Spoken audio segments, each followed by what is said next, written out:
Meeple Nation Podcast, episode 605, February 2026, Turn 2.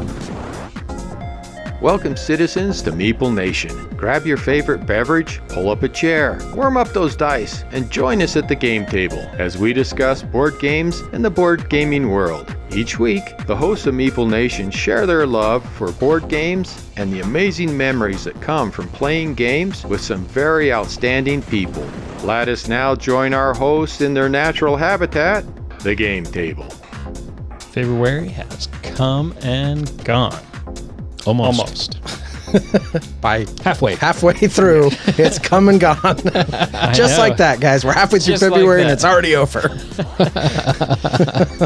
Yeah, I mean, this whole year has actually gone by pretty quick so far. I mean, we're weeks away from SaltCON Spring, the big dance, and that's exciting. I'm not sure what games you're hosting.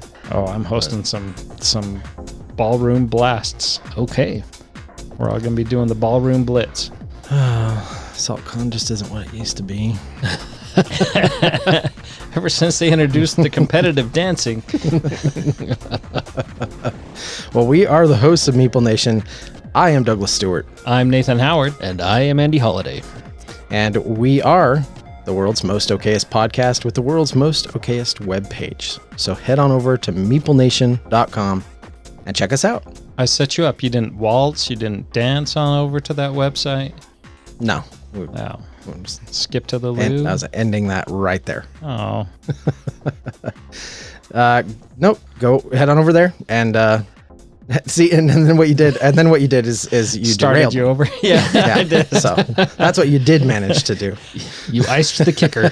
Putting the OK in the world's Okayest podcast. Wow. Well done. Head on over to meeplenation.com to check out all of our past episodes, learn more about us, and click that Patreon link, something that we greatly appreciate. We do love our patrons. They make everything better. Sometimes. It works all the time. Yes. But yeah, okay. 100% of the time it works 60% of the time. Huh? All right, I'm done. And yeah, right. Starting off with a bang here. Okay, I gotta let the dog out. Yeah, the dog's got to go, and we got to do a sponsorship. Stan, you gotta lose the ball, buddy. And we're back. First try. Action. Sponsorship.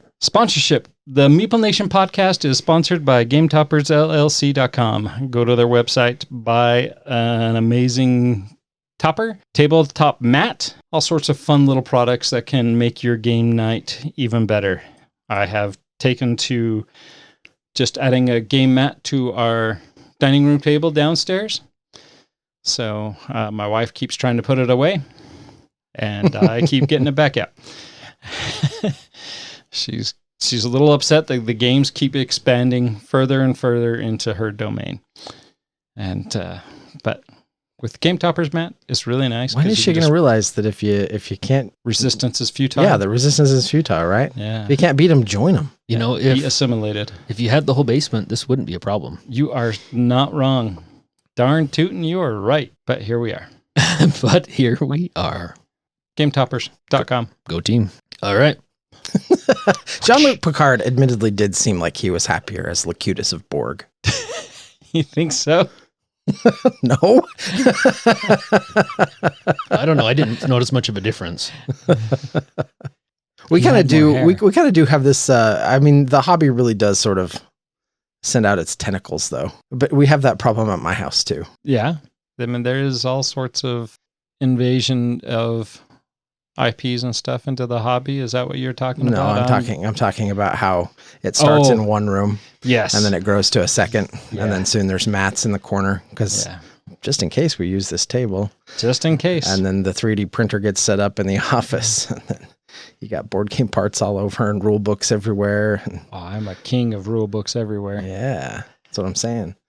New boxes boxes and new games by the doorstep. Yep. Yeah. I was at work today, and one of my coworkers he likes to talk. I mean, he'll spend, I don't want to say hours a day, but he does, talking to people. And he's really good about following up with what he's learned about people and sharing those discussions. But anyways, today he was asking me if I had Axes and Allies, because that was a game that he remembered from his youth, which brought over one of the people from the server team, the other team that shares our, cohabitates our space.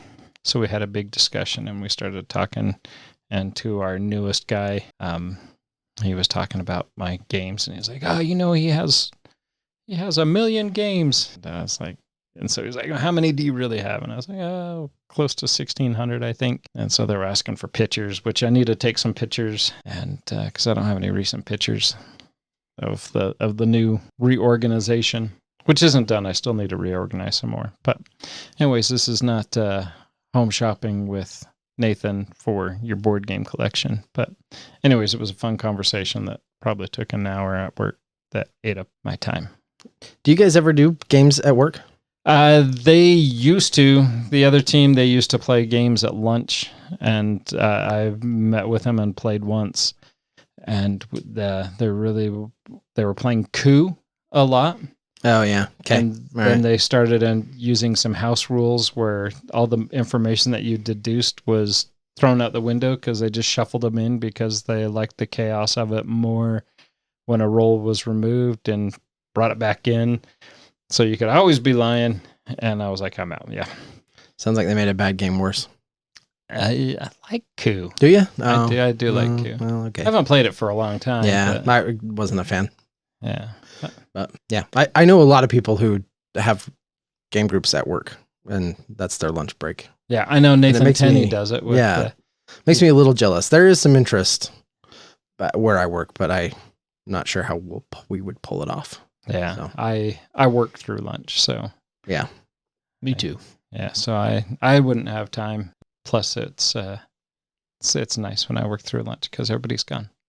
I get to work an hour early so I can avoid most of the commute. Well, I don't avoid it, but it's less hectic of a commute. And so I get to work, and the office is on motion sensor for the room. And so, I sit there at my desk and I don't move very much. And so in the morning, that first hour, 3 times during that hour, the lights will turn off on me. And so I have to wave my arm to get the lights to come back on. And today was the first time at lunch that the lights turned off on me. I was like, oh, the whole office is empty. Usually there's somebody still floating around. But yeah, today at lunch, I had the lights go off on me too. But anyways. Wow, that was a fun story. Wasn't it though? And that's high anxiety. I felt anxious. Yes. But I heard a lot of people yawning. I was just anxious as to when it was going to get over. Yeah, I get that. Yeah. Finally. Yeah. Well, I guess that must mean it's time for Highlight 30. I thought that was Highlight 30. That was my highlight. Yeah. What are you talking? Was that Nathan's Highlight 30? I think it might have been. All right. What have you guys been playing that seems more exciting than my life stories? Life turning off at work. Lights turning off at work. My life turning off at work. Yes, that's exactly.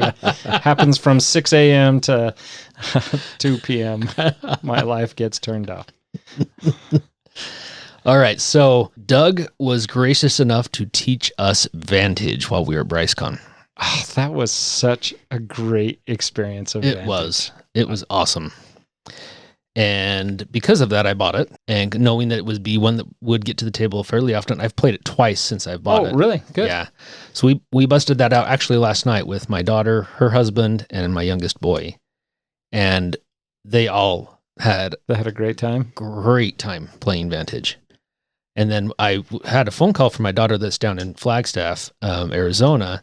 And I was showing her the game. I'm like, yeah, you have all these just tons of cards to all these locations. She's like, oh, that looks amazing. So she's excited and looking forward to playing it when she gets home. But yeah, just some fun stories, fun exploration. I actually made it up into the sky this time and was exploring the sky. Yeah. Nice. It was cool. I guess I've played 2 full games, but my direction that I go is always so crafting? Drastically, you said crafting, so I went to drastically different than it seems like everybody else. Like the first time, all I did was craft and made. I took some seeds and eventually made a plasma rifle out of it. Yeah. And then the last time at Bryce, sorry, I kind of just took over your thing here. It's okay. We're used to I just don't want to shut up, I guess.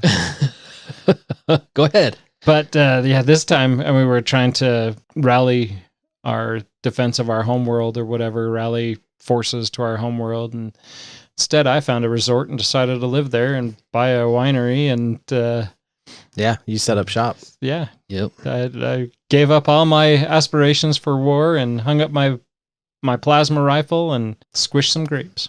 Well, the best part of that was that the mission objective was for us to overthrow the populace. And you were just like, I ain't overthrowing nothing. I am the populace. I am the populace now. Yep. And yeah. And then we were able to achieve our other victory too. So we ended up with an epic victory because we had achieved 2 goals. Mine that kind of came up through. And that's the other thing too, is I went to one location. Yes, you did. And then just explored the heck out of that one location because this was a location that you could stay at and explore again and again and again. And Yeah, because most of them don't allow you to do that, but right. yours did. Yeah. Yep. And so I checked it all out, made it my home, never saw you guys again. Nope. Well, I did manage to change a glider into a spaceship, Oh, good. which gave us a destiny to help go home, essentially.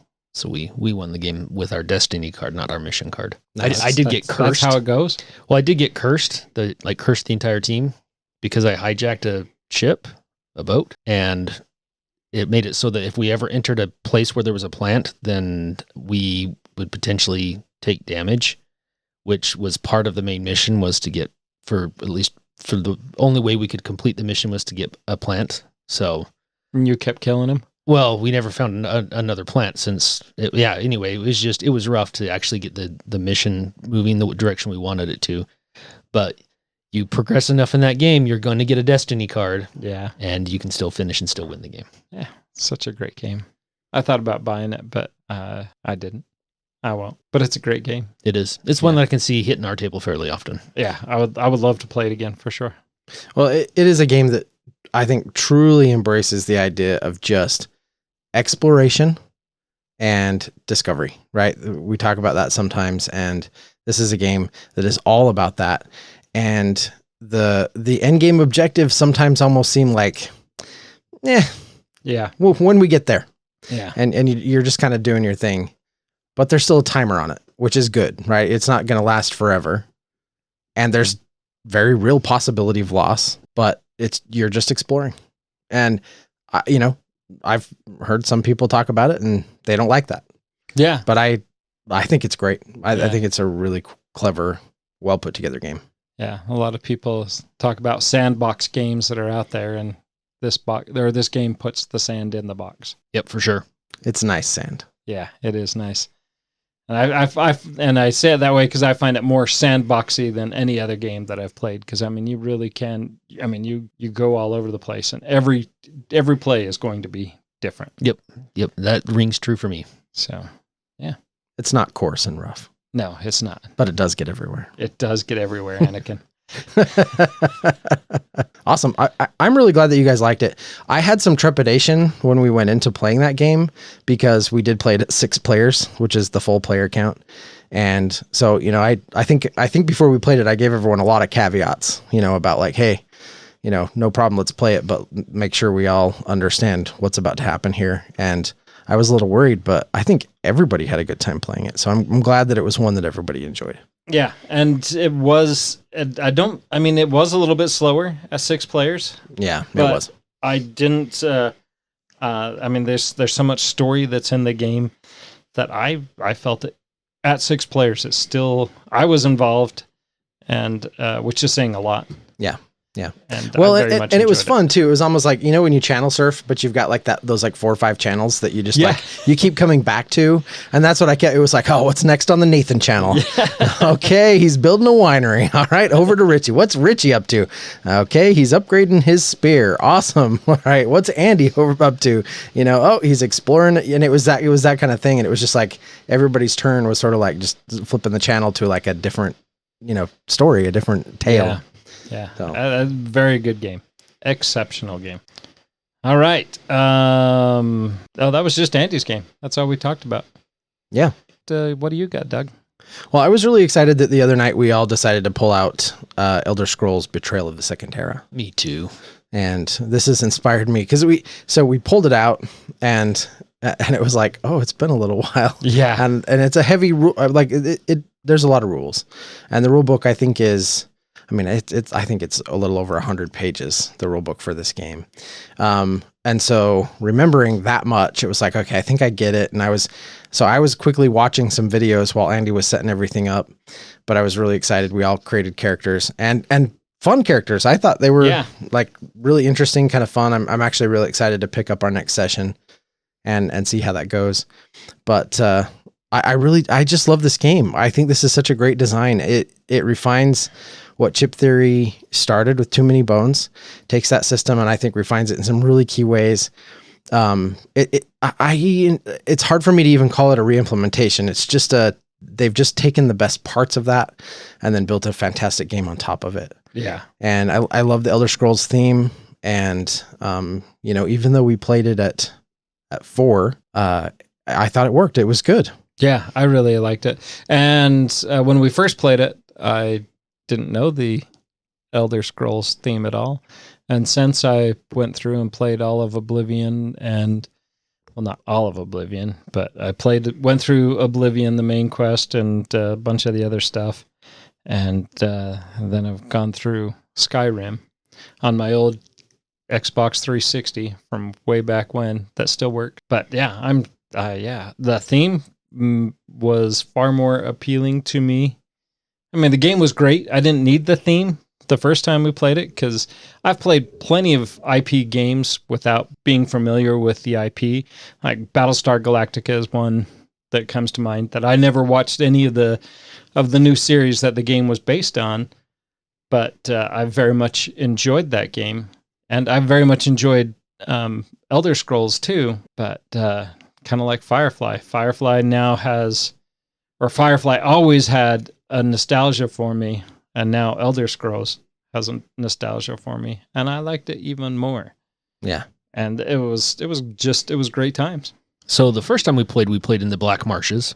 Uh-huh. This time we played in Cyrodiil, and I did like how the interaction between regions was different as well.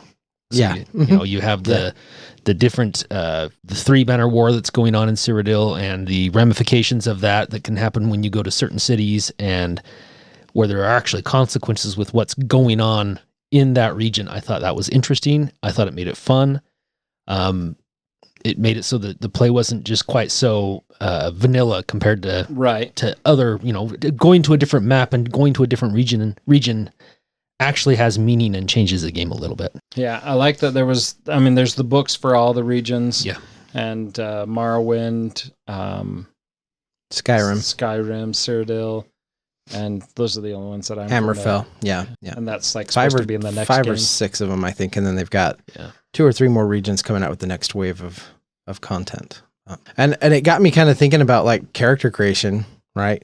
And I really like the character that I created, but I kind of had this idea. I was like, well, what if I just started with speech and then kind of built off of that or whatever? And so over the weekend, I went and busted my copy out and just started, like, I started a game just, creating a character like that. And it didn't work, actually. I was kind of like, oh, that was kind of just because of the way the training and stuff came out, it was like, okay, that didn't work out quite the way. So then I made some changes, restarted it, and now I'm halfway through another game of it at my house. That's awesome. Nice. I just really love it. I love chip theory games, and I think the combat is super satisfying. All of that, the dice management, and every time you get XP, you get really excited to spend it. Oh, big time. Yeah, you do. Yeah, and this is one that when I was looking at highlights, or upcoming game releases, one of the websites I was at had it on their pre-order, and I really liked Vantage, and I entertained the idea of purchasing Vantage for a moment, but I also saw Elder Scrolls, and I considered that purchase a lot more longer than a moment. I didn't purchase it. It's a good one.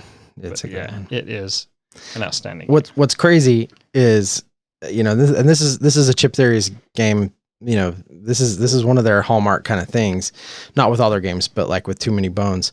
I think it's going to be the same with this one. They're launching all this stuff on Kickstarter, And after looking at what the first wave cost and now what the second wave cost with if you buy all the extra stuff with the storage box and all that, and then they'll have to have at least one more wave because they'll flush out the different lands from Tamriel.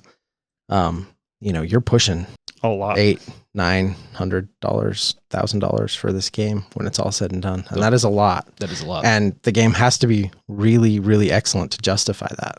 Yeah. Just don't tell my wife how much that's going to cost me. Yeah. I mean, I passed on this, but I think honestly, if I saw in a game swap, I would be pretty hard pressed to say no to it there. Yeah, definitely. And actually probably the same thing with Vantage. So, but maybe I'll just stay out of the game swap areas. You sell enough games, you can't do that. Don't think that's going to happen. Come on. So I can justify purchasing something better. There you go. Back down to earth, Nathan. Back down to earth. Yeah, Sell 10 games to buy one game. There That you go. costs $300. Yeah, and that's worth it. I mean, that's totally better than Puerto Rico. You already have a buyer for that. I don't know what you're complaining about. I need to actually stop dangling that carrot in front of You him should. and just say, hey, here's this price for it. Yeah. I still need to play the new version. I think there's 3 copies in the group, and I have yet to play it. My Andy and I believe. Oh, was it just the two of you? I think so. Yeah, unless you count Tenny. I thought, maybe that's who it was. I thought there was one more who had purchased that one because they were excited about. Yeah, he's teaching it at SaltCON this year. Okay. Yeah. Okay. Well, still, I would love to play that sometime. I would too. Just to see what that. But not my copy because you don't want to break the seal. I noticed that around here. Yeah. Shut up, Andy. A lot of stuff still in shrink around these parts. Like Donut Shop, that was over a year ago. Yeah. My wife and I just played that the other day. Donut Shop. And she still hates it. She still hates it. She wants to like it because it is a pretty fun game, but she just keeps getting beat. And I'm not going to let my foot off the gas, but it was really close. Like all of our games have been really close, but she doesn't like games she can't beat me at. And so she doesn't like it, but it's only because of that, not because the game's not good. I love it when a game is close. I think that's that is a sign of a good game is when it's close and you can have fun and you're like on the edge. Am I going to win or am I going to lose? Yeah, no, I totally agree. Nathan, I wanted to ask you about Biome. You and Cheryl got to come over. Oh, yes. And I taught you guys how to play Biome. I was curious what you thought about that. Cheryl won. She was really excited about the game. She really liked it. And I couldn't tell if you liked it or not. I couldn't tell if it was one that you enjoyed. I did enjoy it, and I enjoy any game that I can get my wife to play because I enjoy any opportunity that I can get her to the game table. And I mean, like, I don't mind losing patchwork time after time after time after time because it's something that we can do and gets her to the table, and then I can beat her in other games. And Dice Forge is one that comes to mind that she wins Dice Forge as much as I think she still wins Dice Forge more than I win Patchwork because I just stink at Patchwork. It's a tough one to noodle out. Yeah, my wife's very good at it. She beats me at that very consistently.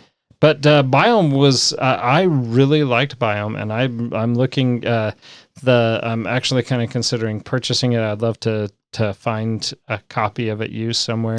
Oh, I thought you had it on the shelf. No. Oh, okay. No. When you bought it, I thought about buying it and didn't. In fact, we were at that same game store and they still had it. Oh, that's what it was. And I thought about picking it up there and I still hadn't because I hadn't tried it. But I mean, the pieces in this, the little nests that you use in there. I mean, the little nests are, bump that game up over the top, I think, because they're nesty looking nests. Whoa. Wow. They're nesty looking nests. Yes. That's what I meant to say. That's what I said in my head. Nests do look, yeah. Well, they're made out of, what is the little, I mean, like that what is that, wicker? It's not wicker. Or maybe it is. I don't know, whatever that's made of. But it comes with these really cute little like nest pieces that you actually put out on the board, because there is a stage in the game where your birds will lay chicks and your rabbits will have babies as well. Yeah. And clever game. A lot of similarities. Like there's kind of some overlap with Wingspan, which was one of the reasons why I wanted to ask you how you felt about it, because it has the 3 biomes and you're placing stuff into there, and then you have the opportunity to activate each card, but only once per game. And then you have that stage where the young ones come along, but then the predators might sneak off with some of them before they can age up, and also you've got a plan to get them all fed or they starve. And so there's like a little bit of like brutality behind sort of the cute facade, and I think it's a really clever game. I really enjoy playing it. I think it provides a really fun challenge. I like the diversity in the cards.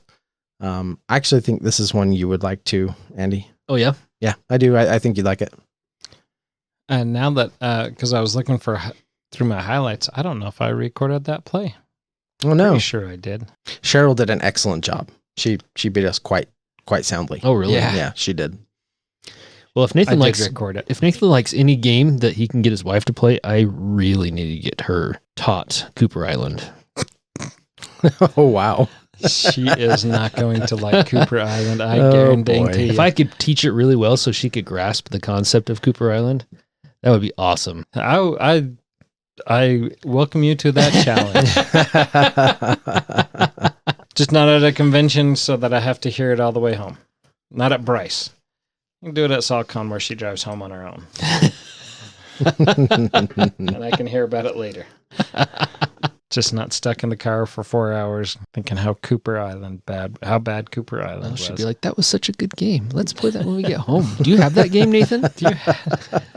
I have a hard time imagining Cheryl having that reaction to Cooper Island, but if you can coax that out of her, it would be so great. That would be amazing.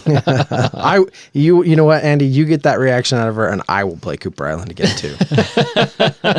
Guess that means I would have to play it with, no, it's not worth it.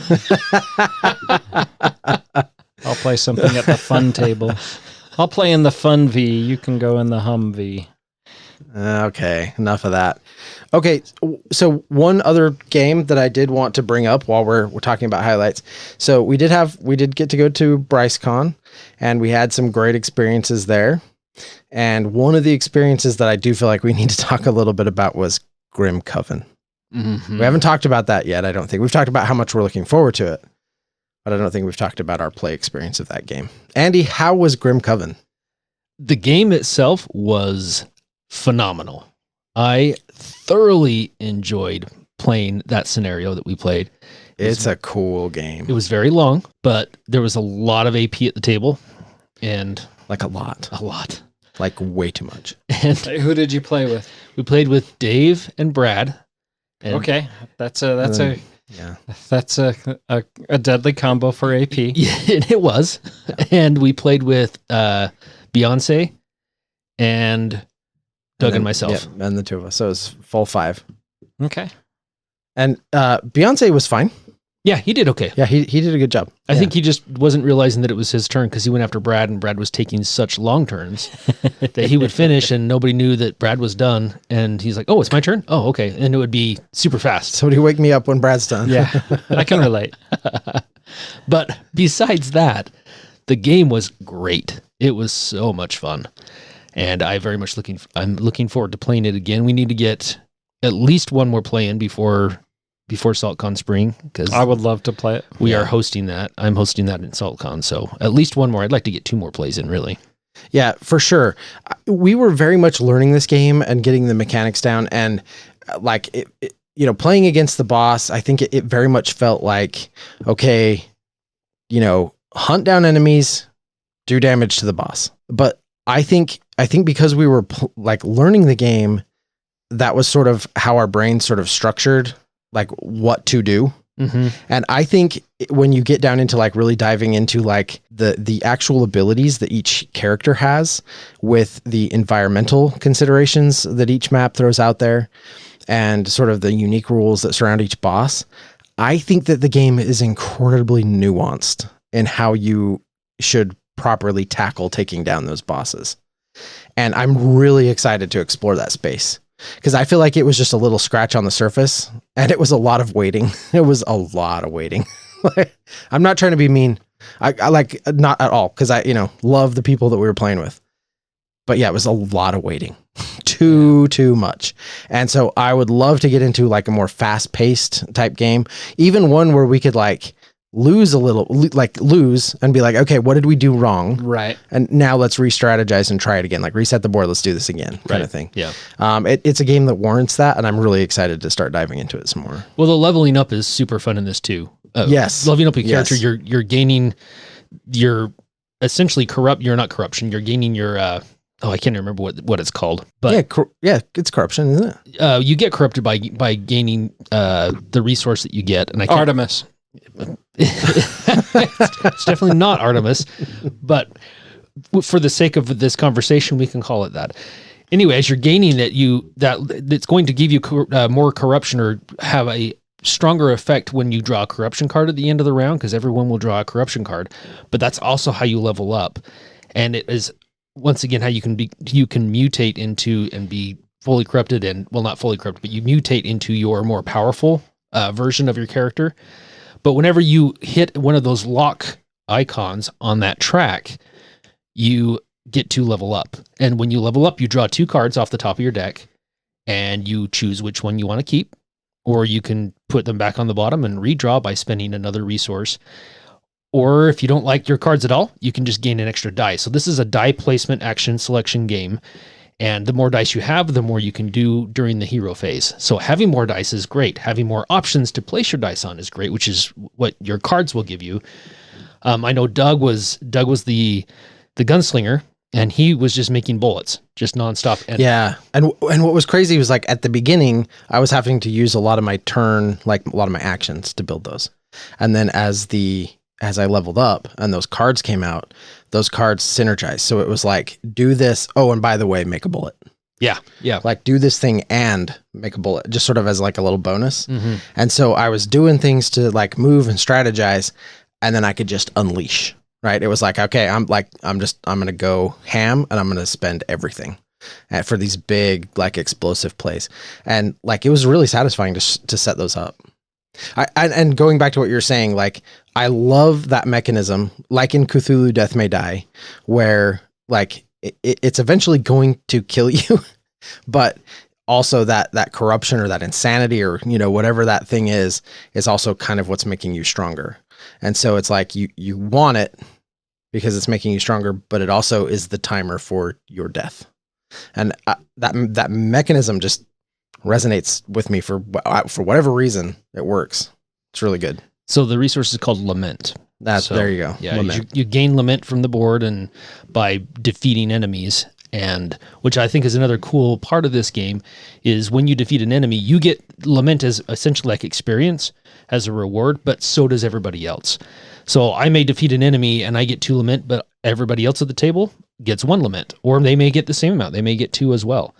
So being able to destroy something or kill something just because you made the killing blow doesn't mean that you're the only one that's going to get that reward. So it kind of helps even things out. I like that. Which is great. Yeah. Gives you like a little edge, but also doesn't mean anybody can be sort of an experience hog. Right. Yeah. I like that. Yeah, it was really good. Fantastic.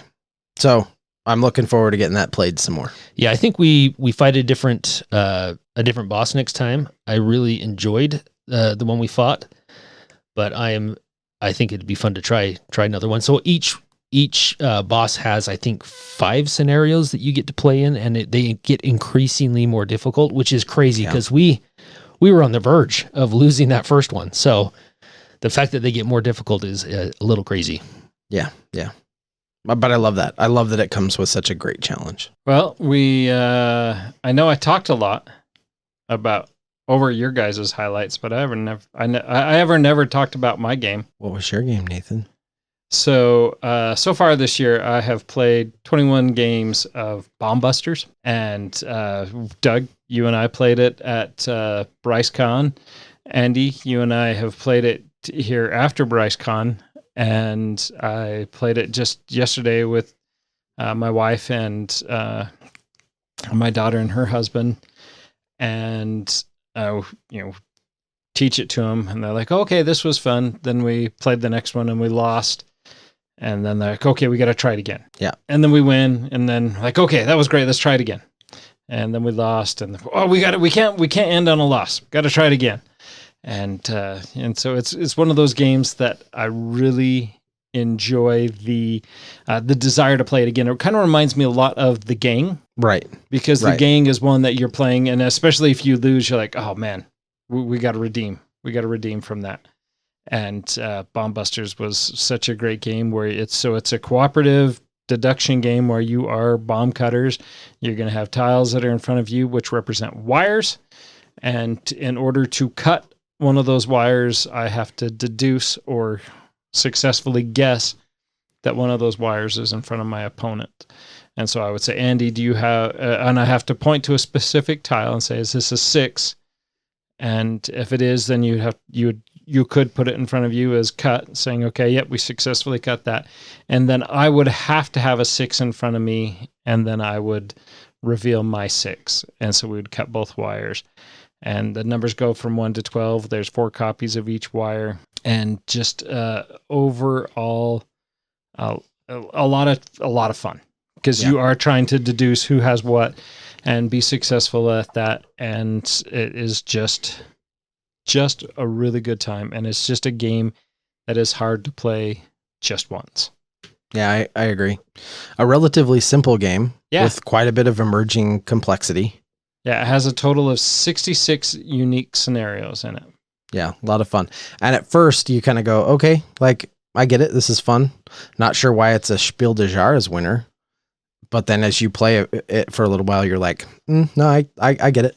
Yeah, I get it. This is a really clever game. This is very fun. You know, it's a little bit like, what's the one that was also a Spiel des Jahres winner that at first we didn't care for as much, and then we were like, actually, this is pretty great. The one where you draw the tiles from the bag and build your boats. Captain Flip. Captain Flip. Yeah. Yeah. Yep. So very clever. I thought Bomb Busters was a lot of fun. In fact, I'm looking forward to playing some more of it. Yeah, I'm very much excited about it. I was actually just looking to see if it was on BGA. It's not on BGA. For some reason, I had thought that it was, but it is not. So there you go. That was some useless information brought to you by Nathan. Bomb Busters, excellent game. Not on BGA. Not on BGA, but yeah, still fun. All right. With that, I mean, we only talked about one game each, but we ranted on and I rambled on, and I'm doing that. What's that now. sound like? Much like this right now. It's like this, but longer. Okay. Yeah. So with that, let's turn the page. I don't know. Oh my gosh. We need to I might need to just record some transitions and just so we can alleviate the awkwardness of Nathan trying to make them up on the fly. Those are high quality. Do that one again. We're going to turn the page. What was that? That sounded a lot like Highlight 30. Just kind of in slow motion. Yeah. It was in reverse. It's in reverse. It's kind of like peeling off the Band-Aid. Ow. Wow. All right. Well, yes, let's move on. Definitely moving on. What's on everyone's radar, or just what are you excited to be playing in the future?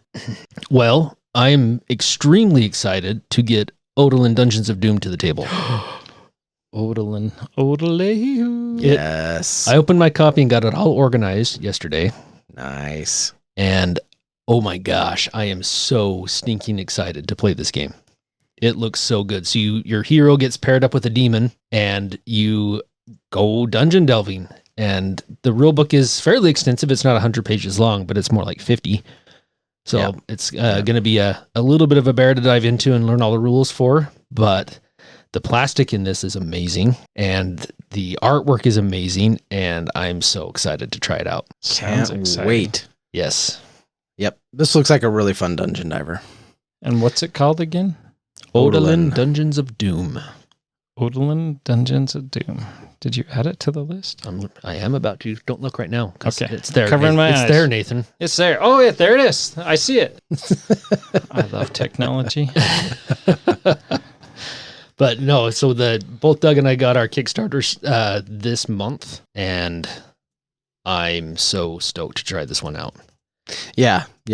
Rule books can be sometimes a little bit of a bear, and when you're busy and have other things like Betrayal of the Second Era that gets in the way a little bit, it can be a little bit of a bump. But this is one that I'm very excited to get to the table. I can't wait for this. This is the one that has the war elephant, huh? Yes, correct. Yeah, there he is in all of his miniature glory. Itty bitty bite space. Bite space? What the heck does that mean? I know what that's like. Oh, okay. Yes, you do know what itty bitty bite space is. That is totally your world. Or as I like to say, 2 bites for you.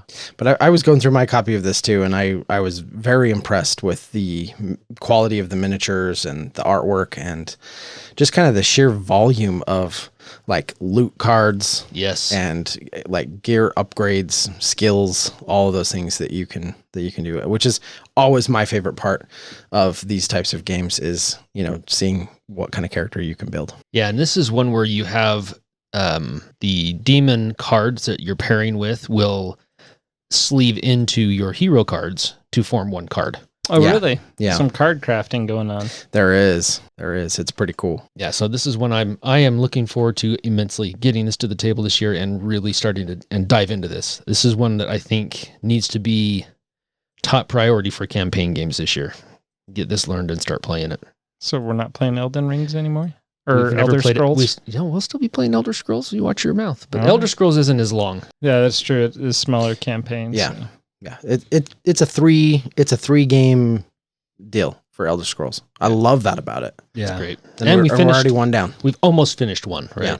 Just about. We just got to do the battle really quick, and then we can play the middle part, and then the last chapter is just like it's like the last confrontation. It's not a big drawn out thing like session 1 and 2 are. Session 3 is just it's typically a delve or a dungeon. So and that's it. Excellent. I'm excited. I am as well. Okay, Nathan, did you purchase Lord of the Rings: Fate of the Fellowship? Yes. Is it on one of these shelves somewhere? I swear I saw it. It is here. Okay. It is here somewhere. All right. We need to dust that one off. I might even take that one and learn it. That one, I heard so many people talking about that one. This is a 2025 game. Heard a lot of people talking about it. This is the, obviously Lord of the Rings combined with the pandemic system. Yeah, with the pandemic and mechanism. Yep. You nailed it. Mm-hmm. And, but apparently this one's really good because this pandemic system has been implemented into several games now. There's at least 3 that I know of for sure, but I think there's a couple more that I'm probably missing. Star Wars Clone Wars. Yep, Star Wars Clone Wars. There was the World of Warcraft one. I actually have that one and I loved it. I thought it was very, very good. But this is the one that I've just heard people say that this is just really, really great. And especially if you're Lord of the Rings fan, that this is one that's worth checking out. So I'm hoping that this is one that hits the table sooner rather than later. Would love to get this one played during one of our game nights. Yeah, for sure. Brad, Corey, and I played it on BGA because it does have a BGA implementation, but it does not favor well for the turn-based play. Yeah. Well, and especially one that's because it's cooperative and I think requires a lot of communication. And it does. Yeah. I can see why that very wouldn't. Tough to do in a turn-based environment. Yeah, that makes a lot of sense. Well, good. I might have to borrow your copy or take the rule book or something. We'll figure that out. But if someone could only find it, that'd be great. It's somewhere within these walls. Okay, I'm sure it's just in the Firefly box. The rules, yes. The rules, yeah. I don't know. The rules probably aren't. It's probably still in shrink. Oh, actually, you're right. I think it actually is still in shrink. No, you are right. It is. So I would say it's a little easier to find, but that wouldn't be true either. You would think it'd be by Star Wars: The Clone Wars pandemic system game that's right there in front of us, but it's not. Probably. I don't think it's the same box shape. I try to organize stuff by box shape, and then so you have to know the shape of the box to find it. Yeah. Okay. Well, we'll find it when we're done here. It's all good. All right. Forage. Forage is a puzzly tableau building roll and write game for 1 to 6 players. This is one I'm really excited to get. It does have a BGA implementation, so you can go try it right now. I am hopefully going to be playing some games with probably with Professor Dax and maybe Josh and Jody and Corey. We'll see who all gets involved in this. And but it's a fairly quick game, 15 to 30 minutes. But it is it's made by the same folks who brought Calico, Cascadia, and the Point Salad series games. Yeah. Okay. And so simple rules, but have some fun with it. Although Point Salad games I still haven't played the Point Galaxy, but the other Point Salad and Point Your Finger Somewhere Else. I can't remember what's the second one. Point Salad. There was there was Point Salad, Point City, and Point Galaxy. City. Yeah. Yeah. Mm-hmm. Yeah. And Point Salad is by far the easiest. I haven't tried the Point Galaxy, and Point City I actually really thought Point City was fairly decent. Point City is really good. Yeah, it's very good. Nice little filler. I think Point Galaxy might be cursed for me. I've read the rules and tried to get it to the table twice now, and both times I've had it set up ready to go, and then plans have fizzled because unexpected things have taken place. So it's like if I want my life to be disrupted by something odd, I just set up Point Galaxy. Yeah. So you're trying to traverse trails through the forest, collecting bonuses, and by surrounding them through some spatial puzzles. Which this is an element it could go either way, but I'm really anxious to give this a shot. And I really I like games that involve more than just simple point and shoot, point and click, point and flip, whatever you want to call it, just basic mechanics. And so, I mean, this has a lot of unique options that I am pretty excited for.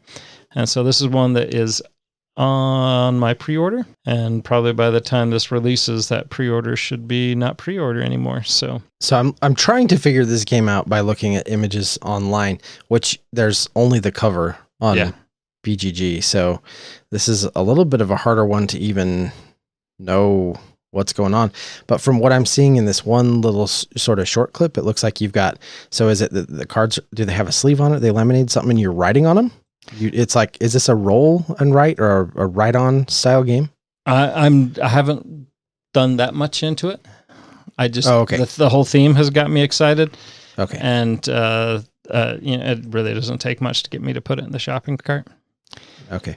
And so it actually looks good. So it looks like it has these forest cards that have paths and nodes and things on them, and they fit together, and then you're drawing paths through them or something.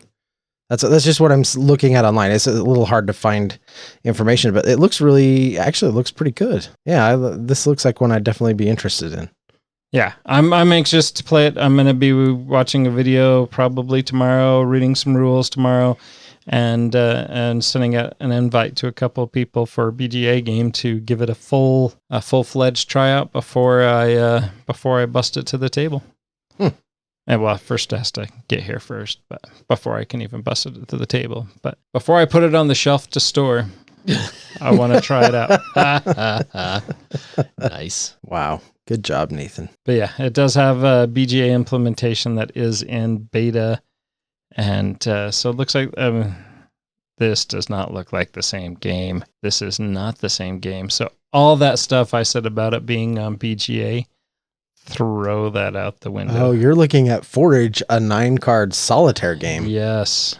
And Forage is a roll and write game, or not a roll and write, but it is a roll and write game. I was going to say it looks like a roll and write game. Yeah.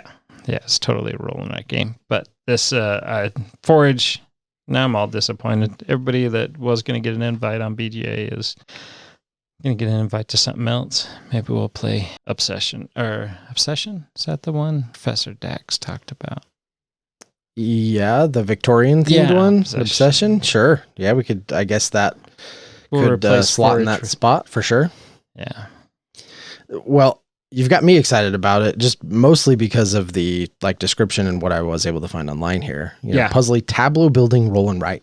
Yeah, and it looks, that line right there, because you're actually building what you're going to be writing on in front of you. It's not like static sheets that you're going to be given at the beginning. You actually have to like draft dice and draft the cards and connect them, and then you're pathing and drawing on them from there. That looks really cool. I like it. Cool. Very awesome. So I found a game that is right up Nathan's alley. High anxiety? No, although it could pass for high anxiety. And that is Sail Legacy. Oh. So this is a 2-player game. Is it a legacy game? It's a 2-player legacy game. Oh, really? It is. It is. It has a dice rolling mechanic. It is scenario-based campaign game, and it is a trick-taking game. Oh, yeah. This has got my name all over. Sail Legacy. Sail is... this is... Yes, I am aware of this game. Because Sail is a game I've played, and the Sail Legacy is one I am excited to play. So yes, carry on. So this one is Sail Legacy devolves from the core Sail game, like you talked about, Nathan. The mechanisms that you have the must-follow trick-taking take on an unforgiving ocean, and the mythical beasts that call it home. Based on the combination of symbols in the trick, you'll steer your ship, charge ahead, or fire cannons. Throughout the game, you will tweak your pirate's asymmetric player powers. Will you have a well-balanced team or specialize in one area? So this has 30 unique missions in it. You get to upgrade your ship, outfit your characters, and tune the deck itself to avoid the watery grave. So yes, when I was looking at this, I'm like, this is totally a game that Nathan would be all over. Yeah. It's is it an all-play game? Yeah, it is. Yeah, it is an all-play game. So it's a small little 3-inch by 3-inch box. I have this. I've played this with my wife, and there is a BGA implementation for this. Of Legacy? No, not the Legacy, Sail. of Sail. And so I haven't played the Legacy yet. But yeah, no, this is totally on my radar. I just didn't remember it. But yeah, no, it's Sail was fun. It's a simple 2-player game, and it's not super simple, but it is still simple. I would still call it simpler. But yeah, no, Sail Legacy, I'm excited for. Totally up my alley, just like you said. It's like you know me. It's almost like I do. So I have a couple of expansions that I am pretty excited about. Heat Rocky Roads. Yep. Because we didn't have enough heat. Did you ever buy the Etsy stuff for your Heat copy? I did not yet, and I don't know if I will. I got a 3D printer, so I'm planning on just printing that stuff out. There you go. Nice.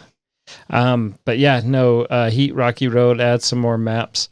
And then I saw another Heat expansion, which had me really excited for a second and then let me down. And then I still am fairly excited about it. But this is Heat Legends. Okay, so I'm curious now.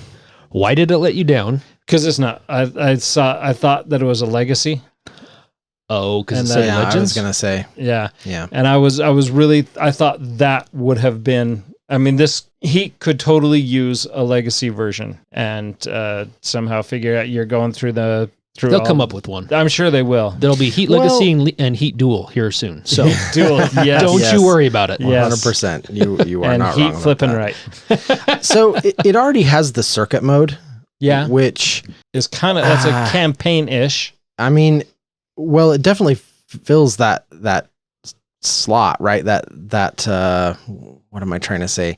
Niche? For those who want that type of experience out of the game, it provides that. Not the we're gonna uncover new stuff and rip cards up kind of Legacy, but it does, like, you can randomize everything. So you pull out a circuit and you could be playing on any one of the, I think there's 8 maps out now for it. Yeah, with Rocky Road, yeah. Yeah, for 3 different 10 with Rocky Road. Yeah, it'll be even more than that. But a circuit of 3 of those, and with all of the different cards and things that are in the game, would be a very different experience, I think, every time you play it. So I'd still be very interested in a Legacy version of this. But anyway, go on. I had the same thoughts because I saw this. This was also on my list, Heat Legends. Yeah, and then I was looking at it, and it's a 1 to 5 player. Well, it's an expansion for Heat that adds the Legends. So Legends Heat is a 1 to 6 naturally? Okay, because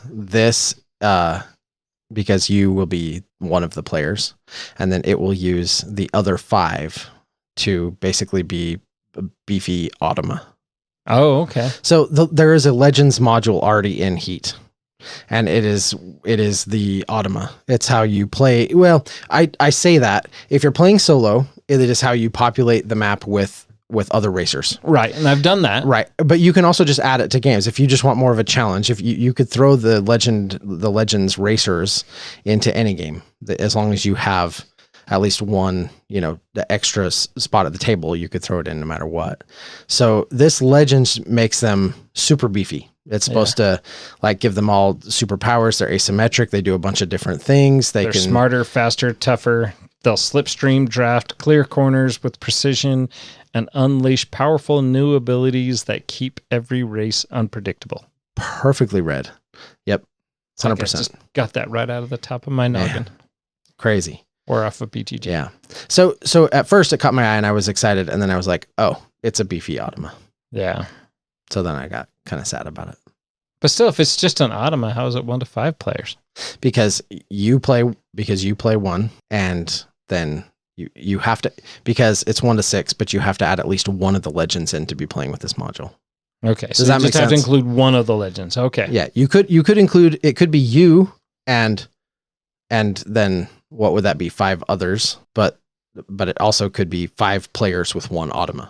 Yeah, so this expansion brings all 6 expansion cards onto the track as legend automated drivers. Yeah. So I don't know. I'm still... You could just, in theory, you could just set them up and let them all race against each other. And just watch.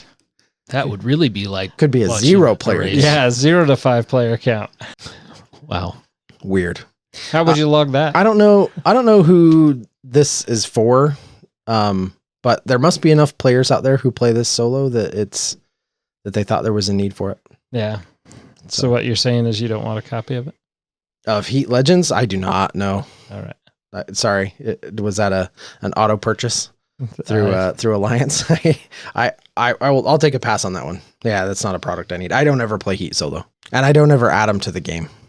I don't need Legends in the game. But while you are canceling that order, I will just talk about how excited I am for War of the Ring. I know we've talked about this. There's so many people out there that are like, you guys need to stop talking about playing War of the Ring, and you need to just go play it. Yeah. Well, I saw it on somebody's shelf. And I get that. And progress has been made because it is now on my shelf. It's still in shrink, but it is on my shelf. 2026 is the year. But I did see that they just announced a War of the Ring Sieges of Middle-earth expansion. So there are a couple of smaller expansions for War of the Ring. But this one looks intriguing. During the War of the Ring, the strongholds of the Free Peoples faced their darkest hour. Under assault by the relentless armies of the Shadow, siege towers advanced against mighty walls. Catapults battered the defenders day after day. Yet these assaults, those that took place and those that might have, were decided not only by swords and engines of war, but by endurance and courage of the brave souls standing against overwhelming odds. So it says that this is actually the 4th expansion for War of the Ring.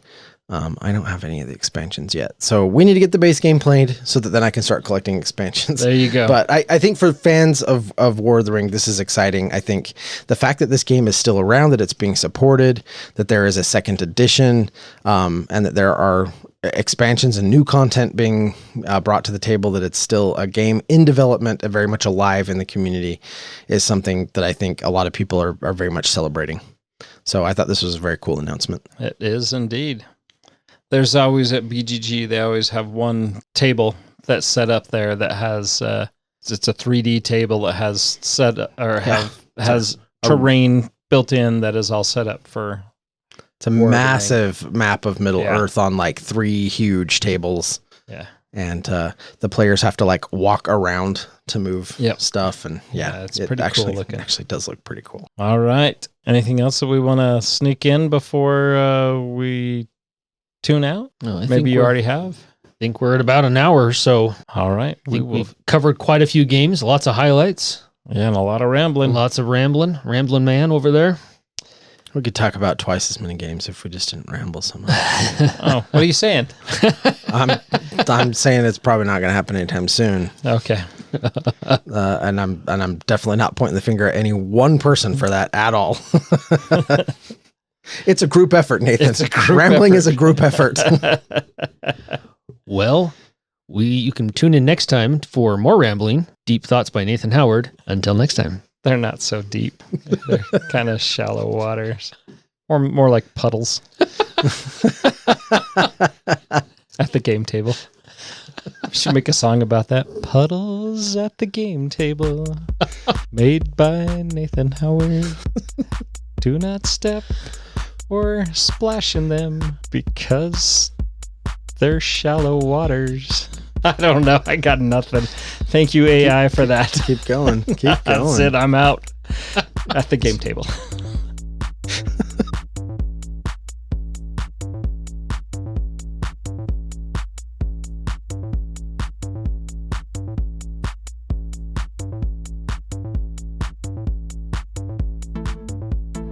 Thank you for listening and being a part of Meeple Nation. If you would be so kind as to follow, subscribe, share, and rate or review this podcast, it really helps to spread the fun. You can be more involved in supporting the podcast by joining the nation at patreon.com/Meeple Nation, or you can find a link at the top of our webpage, meeplenation.com. And while you're there, look at all our extra content. There are links to all our past episodes, a wide variety of blogs, pictures from our Instagram feed, and bios for all the hosts and our awesome bloggers. Follow us on Twitter, Instagram, and Facebook, all under Meeple Nation. If you would like to chat with the hosts or other members of the nation, you can join our Facebook group, Meeple Nation Off Air. We hope to see you again at a game night, a con, or maybe a suspense-driven evening of werewolf. Thank you for listening and supporting Meeple Nation, and stay tuned for next week's episode. Thank you so much for listening. We very much want to thank our patrons who help keep the podcast running. I personally want to thank my co-hosts for all the help they provide with both content here on the podcast, in addition to what we have available on our website. Without them, the podcast would not happen.